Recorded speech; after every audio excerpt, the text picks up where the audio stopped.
गांधी मैदान में जो दृश्य दिख रहा था वो हरे और लाल रंग, मतलब लाल रंग ज्यादा दिख रहा था। भीड़ तो आ गई, लेकिन क्या सीटों में तब्दील होगा या वोटों में तब्दील होगा? क्योंकि आप ये देखिए कि जैसे आपने जिक्र किया कि 1 महीना पहले नीतीश कुमार दोबारा से एनडीए में लौट गए हैं। 7 करोड़ से ऊपर मतदाता हैं पूरे बिहार में और भीड़ आई 1 लाख। तो उसमें जो जो आई है भीड़, वो निश्चित तौर पर उनके वोटर हैं, वो उनके समर्थक है, कट्टर समर्थक हैं। मोदी के परिवार की बात आई है तो आज प्रधानमंत्री ने खुद भी कहा है कि भाई पूरा देश ही मेरा, पूरा भारत ही मेरा परिवार है। और हर बीजेपी के बड़े नेता ने अपने ट्विटर हैंडल या एक्स हैंडल पे लिख लिया है कि मोदी का परिवार। जहां तक मेरी जानकारी है कि नीतीश कुमार की सीटें कुछ कम होगी, जेडीयू की सीटें कुछ कम होगी और बाकी लोगों को उसमें एडजस्ट किया जाएगा। सबकी अपनी अपनी डिमांड है।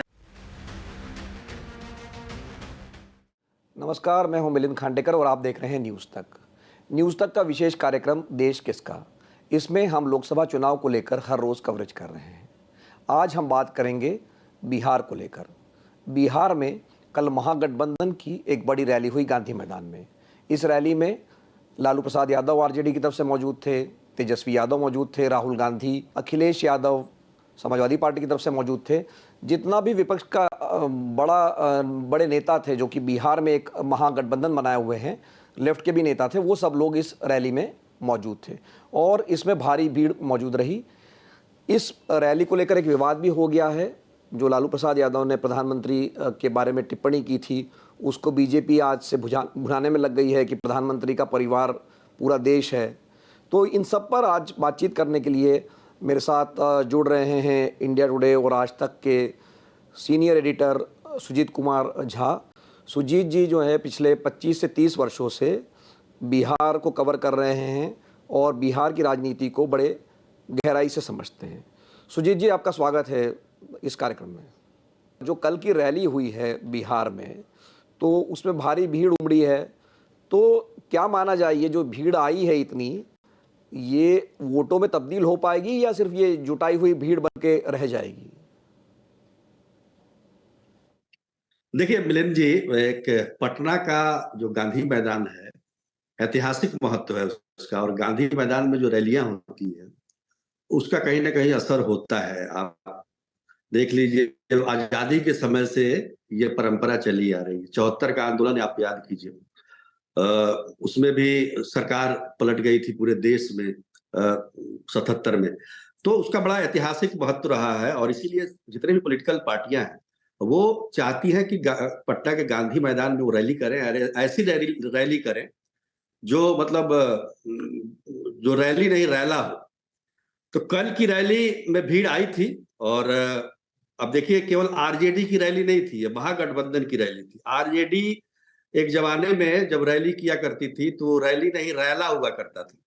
और मुझे याद है कि 95 वगैरह में जब चाहे 2004 में भी जो रैली हुई थी तो पूरा गांधी मैदान एकदम पटा हुआ था, एकदम समझ लीजिए कि चारों तरफ ये।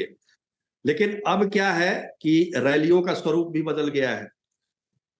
अब पहले लोग आते थे, ट्रेनों से आते थे, बसों से आते थे, अब गाड़ियों से आते हैं। और आप विश्वास नहीं करेंगे, कल पूरा पटना और पटना से बाहर निकलने वाले जितनी भी सड़कें हैं, सब पूरी की पूरी एकदम पैक थी, जाम थी। घंटों लोग जाम में फंसे रहे। तो सब अब कार्यकर्ता जो है वो गाड़ी से आते हैं और गांधी मैदान में जो भीड़ आई थी, वाकई ये जो महागठबंधन की रैली हुई है ये बहुत कम समय में हुई। आपको पता होगा कि सरकार ही बदली है, यहाँ पर 1 महीना से कुछ ज्यादा हुआ है।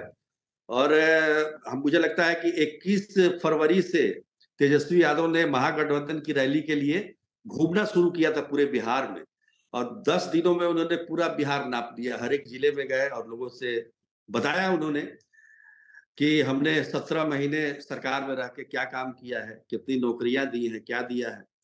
तो मुख्य मुद्दा जो है, ये बड़ी अच्छी बात है कि पॉलिटिकल पार्टियों में एक मुद्दा बन गया नौकरी देने का, रोजगार देने का। ये पहले कभी मुद्दा नहीं हुआ करता था। और ये भीड़ जो गांधी मैदान में जो रैली की गई, इसमें आप देखिए कि आरजेडी तो प्रमुखता से थी ही, लेफ्ट पार्टियों ने बहुत जबरदस्त तरीके से हिस्सा लिया। खासतौर पर माले जो है, माले का और सीपीआई, सीपीएम, समाजवादी पार्टी के नेता आए हुए थे, लेकिन उनके कोई कार्यकर्ता यहाँ पर है मुझे नहीं मतलब लगता है। पर लेफ्ट पार्टियों का कंट्रीब्यूशन अच्छा रहा और गांधी मैदान में जो दृश्य दिख रहा था वो हरे और लाल रंग, मतलब लाल रंग ज्यादा दिख रहा था। अब ऊपर से देखने पे ये लगता था कि लाल रंग के झंडे ज्यादा है, इसलिए अनुमान ये लगा सकते हैं हम कि इसमें लेफ्ट पार्टियों के जो कार्यकर्ता हैं वो उन्होंने काफी बढ़ चढ़ के हिस्सा लिया। आपको पता होगा कि पटना के आसपास के जो जिले हैं, चाहे वो पटना भी, चाहे वो भोजपुर हो, चाहे वो जहानाबाद हो, औरंगाबाद हो, गया हो, तो इन इलाकों में खासतौर पर दक्षिण बिहार के जो इलाका है उसमें आज भी हम यूं कहें कि काफी जड़ें मजबूत है अभी लेफ्ट पार्टियों के, खासतौर पर माले की। भीड़ तो आ गई, लेकिन क्या सीटों में तब्दील होगा या वोटों में तब्दील होगा? क्योंकि आप ये देखिए कि जैसे आपने जिक्र किया कि 1 महीना पहले नीतीश कुमार दोबारा से एनडीए में लौट गए हैं और पिछली बार जब एनडीए जो स्वरूप था लगभग अभी वैसा ही दिख रहा है, अभी कम से कम आज की तारीख में, तो उसको 40 में से 39 सीटें मिल गई थी। अब उसके बाद में जो सर्वे आए हैं, जो सबसे ताज़ा सर्वे आया है इंडिया टीवी का, उसमें कहा गया है कि 5 सीटें मिलेंगी महागठबंधन को और 35 सीटें मिलेंगी एनडीए को। तो ये जो कल का मतलब एक तो तेजस्वी यादव ने जो यात्रा की है, या मान लीजिए कल जो रैली हुई है, आपको लगता है कि क्या महागठबंधन मुकाबला कर पाएगा एनडीए का बिहार में, या वैसी ही स्थिति कमोबेश रहेगी जैसे कि हमको 2019 में देखने मिली थी? आपने जैसा कहा कि सर्वे में आया है कि 5 सीटें महागठबंधन को मिलेगी, लेकिन पिछली बार कितनी मिली थी? 1 मिली थी।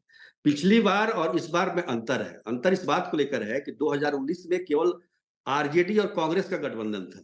उस समय लेफ्ट पार्टियां उनके साथ नहीं थी। आज लेफ्ट पार्टी है महागठबंधन में, तो निश्चित तौर पर उसका लाभ मिलेगा। और 5 सीटें जो दिखाया जा रहा है सर्वे में, तो निश्चित तौर पर ये उसी की बदौलत है, क्योंकि जो लेफ्ट पार्टियां हैं उनका कार्डर वोट होता है और हर एक जिले में, हर एक लोकसभा कंस्टिट्यूएंसी में उनके वोटर हैं, ऐसी बात नहीं है। वो कहीं से भी खड़ा करें तो उनको वोट मिलता है।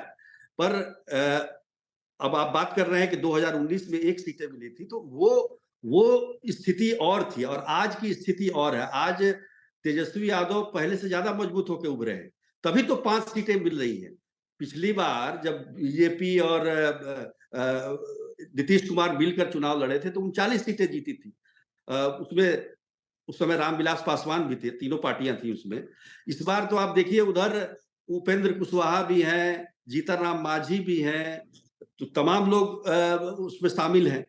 तो कहने का मतलब ये है कि जो भीड़ आती है उसको आप अब मान लीजिए कि 7 करोड़ से ऊपर मतदाता है पूरे बिहार में और भीड़ आई 1 लाख, तो उसमें जो जो आई है भीड़, वो निश्चित तौर पर उनके वोटर हैं, वो उनके समर्थक है, कट्टर समर्थक हैं। क्योंकि आप देखिए आज के दौर में कोई कामकाज छोड़ के अपना ये रैली वैली करने नहीं जाता है, लेकिन लोग आते हैं, अपने खर्चे पे आ रहे हैं और यहाँ पर नेताओं के भाषण सुन रहे हैं और उससे उनके अंदर जोश भर रहा है। तो निश्चित तौर पर ये कहीं ना कहीं इसका लाभ मिलेगा।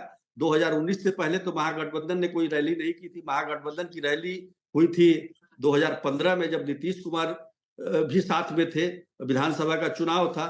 तो कहने का मतलब कि इस बार जो 5 सीटें आ रही है, निश्चित तौर पर ये 5 सीटें जो है वो लाभ ही है महागठबंधन के लिए, क्योंकि पिछली बार उन्हें 1 सीट मिली थी। सुजीत जी, कल यादव भी बहुत दिनों बाद गांधी मैदान में दिखे हमको, और मतलब उनका स्वास्थ्य भी अब ठीक नहीं है, लेकिन वो कल अपने कुछ पुराने रंग में नजर आए। जो उन्होंने नीतीश कुमार को लेकर बात कही या उन्होंने जो भाषण दिया, लेकिन अब बीजेपी ने या प्रधानमंत्री का अपमान कहकर एक मुद्दा बना दिया है। उन्होंने जो उनके परिवार को लेकर टिप्पणी की थी और उनके हिंदू ना होने के बारे में जो टिप्पणी की थी, तो एक तरह से बीजेपी ने इसका पासा पलटने की कोशिश की है, जो लालू प्रसाद यादव ने उनके बारे में बयान दिया था।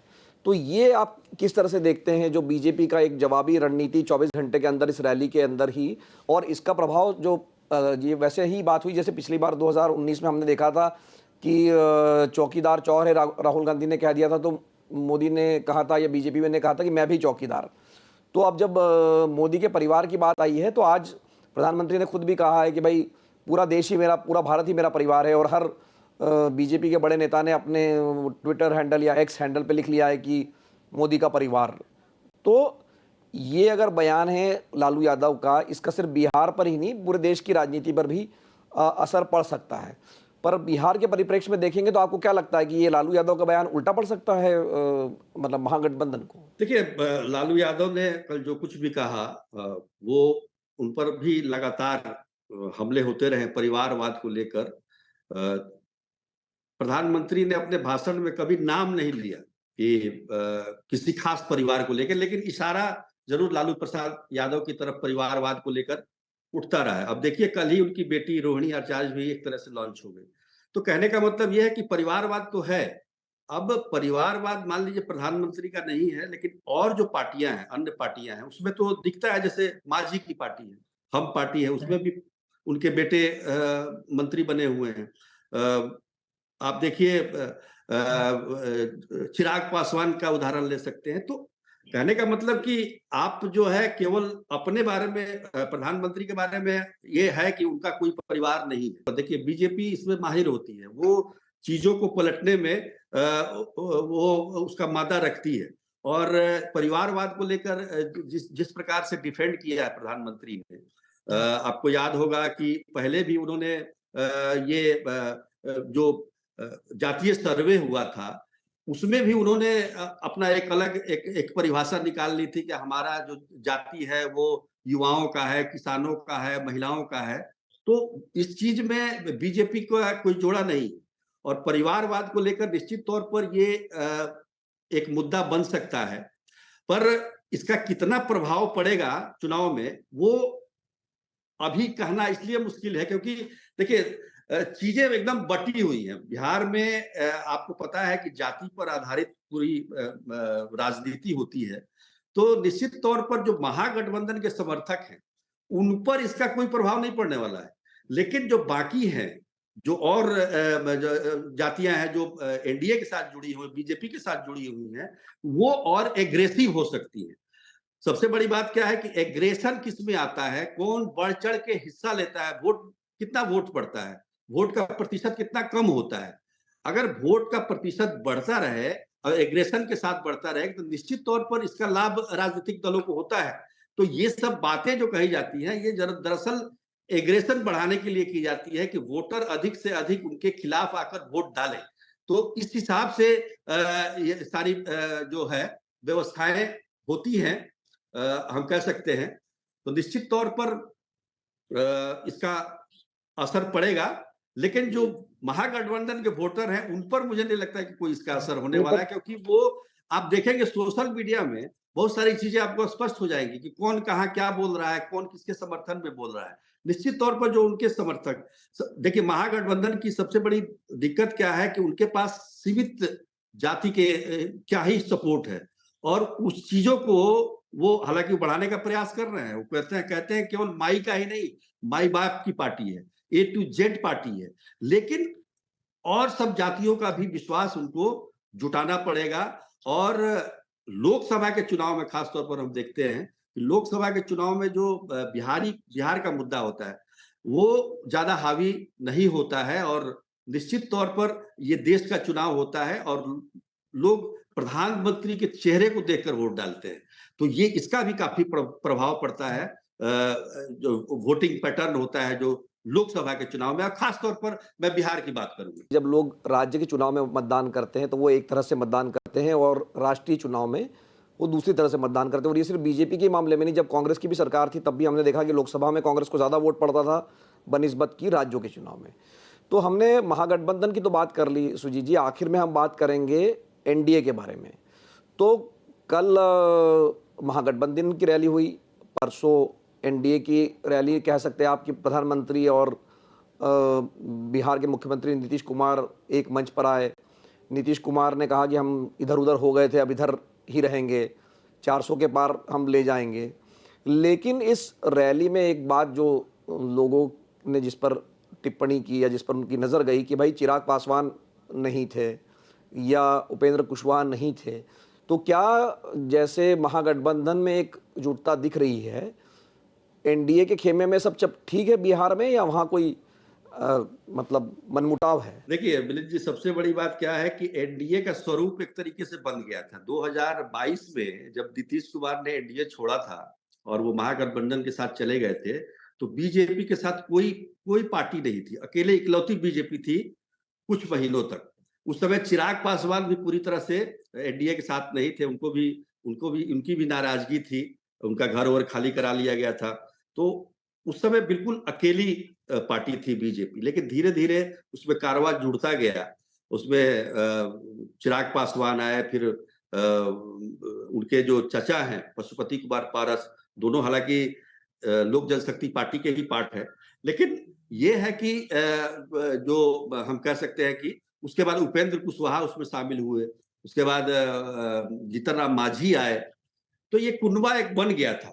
सब कुछ तैयार था, सीटों का बंटवारा भी हो रहा था और सबको ये लग रहा था कि बीजेपी ज्यादा सीटों पर लड़ेगी। आपने ध्यान दिया होगा कि प्रधानमंत्री ने ऐलान किया था कि 370 सीटों पर हम चुनाव ये जीतेंगे, तो ज्यादा सीटों पर लड़ेंगे तभी आप जीत सकते हैं। बीजेपी को ज्यादा से ज्यादा सीटों पर चुनाव लड़ना होगा, तभी उनको वो प्रधानमंत्री जो टारगेट दिया था उसको पूरा कर सकते हैं। केवल बीजेपी के लिए जो था कि यहाँ था कि 24 सीटों पर बीजेपी लड़ेगी, बाकी में ये जो एलाइज है वो।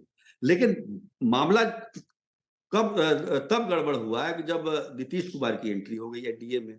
अब नीतीश कुमार पिछली बार 17 सीटों पर लड़े थे, 16 जीते थे, तो इस बार उनके नीतीश कुमार और बीजेपी, तो बीजेपी है ही, चिराग पासवान जो मतलब लोक जनशक्ति पार्टी के दो पार्ट हो गए हैं, उसके अलावा उपेंद्र कुशवाहा जो पिछले 19 में थे, महागठबंधन के हिस्से में थे, मांझी भी महागठबंधन में थे, लेकिन इस बार सब जो है एनडीए में है।